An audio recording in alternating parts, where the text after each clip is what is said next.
من أرض ضمتنا حبا من أرض ضمتنا حبا أرض الخرج وكم تحوينا. Kalau Allah mudahkan antum memiliki anak, maka usahakan mengkader dia menjadi calon pemimpin umat. Dalam arti kata begini, ada beberapa anasir, poin-poin untuk mencetak kader umat. Yang pertama sekali, jangan ukur kemampuan anak kita dengan kemampuan kita.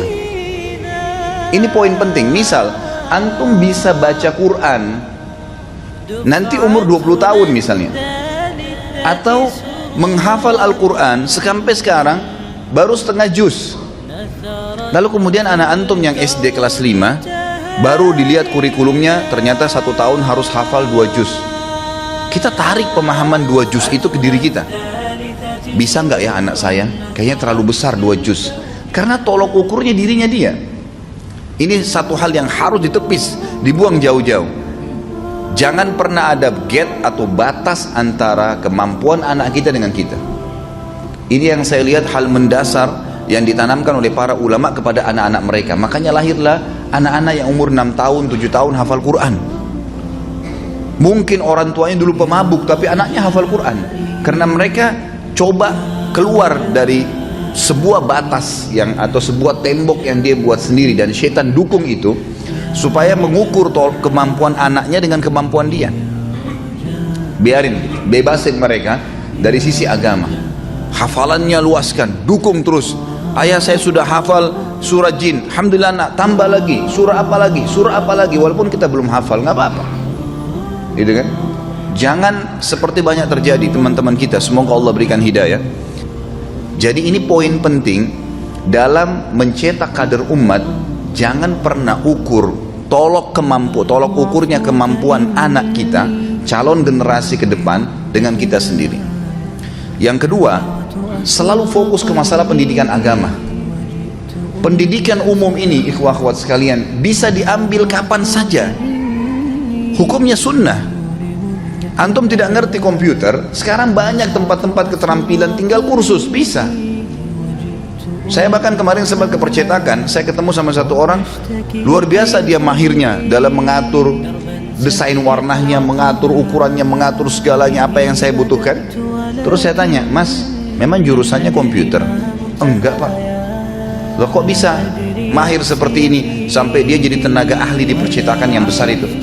Dia bilang ini otodidak, saya cuma duduk, kurang lebih kalau nggak salah dia bilang setahun. Saya mulai masuk sini tidak ngerti apa-apa, kemudian saya pegang komputer, akhirnya saya belajar sendiri jadi bisa seperti sekarang. Artinya mudah gitu kan. Tapi agama nggak bisa seperti itu. Agama harus dengan talaki, harus dengan belajar, harus ada seorang alim. Buku ini kalau antum beli, mohon maaf saya tidak katakan diri saya seorang alim, kalau antum beli dan dibaca sendiri otodidak, dengan kalau ada seorang ustadz atau alim antum datangin dan dibaca di hadapan dia atau dibacakan seperti sekarang, kemudian ditambahkan, dikuatkan, ya, dijelaskan informasi di dalamnya, itu jauh bedanya dengan otodidak, jauh sekali, gitu kan? Dan memang Islam harus seperti itu, talaki. Para sahabat bertalaki dari Nabi SAW, para tabiin bertalaki dengan, ya, para sahabat, gitu kan? Dan dalam poin ini mendahulukan ilmu agama, ya, ajak mereka dari kecil. Ini ikhwah, jazakumullah khair, yang bawa anak-anaknya kecil di sini, saya sangat dukung. Ajak anak-anak ke masjid, ajak anak-anak ke majelis ilmu. Hiburan mereka bukan mall. Mall sudah selesai sejarahnya waktu antum dulu. Hiburan mereka buat mereka cinta dengan majelis ilmu.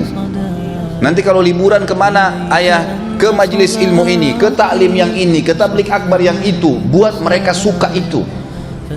Bukan buat mereka suka nanti nak kalau liburan ke puncak ya, nanti kalau liburan ke sini ya.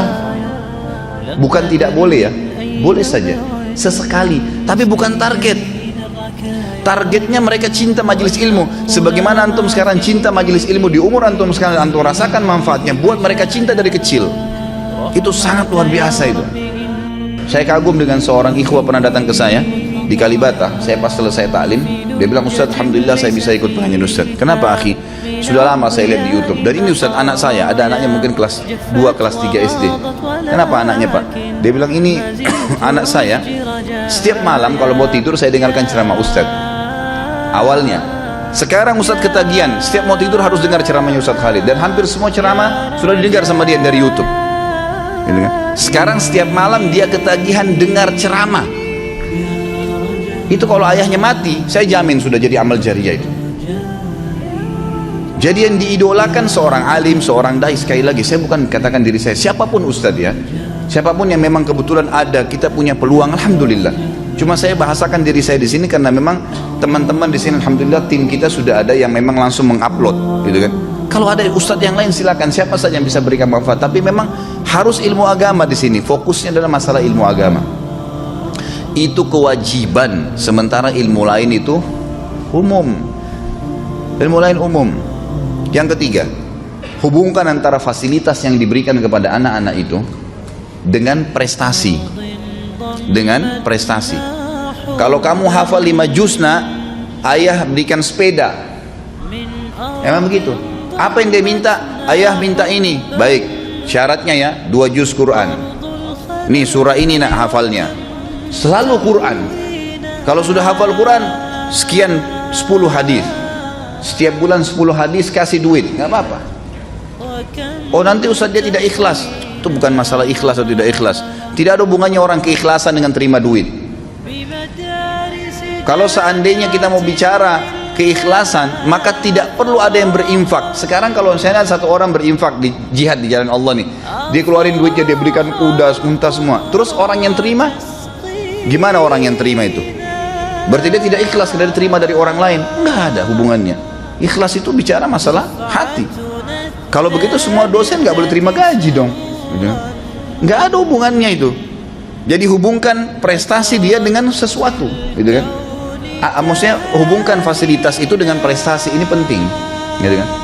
Jadi berikan support, maka ini penting sekali, hubungkan. Dan selalu prestasinya hafal Quran, hafal Quran, hafal Quran, ya. Ikut di majelis ilmu. Kalau ada sesuatu yang positif terus, ada pertanyaan masalah agama terus didukung, seperti itu.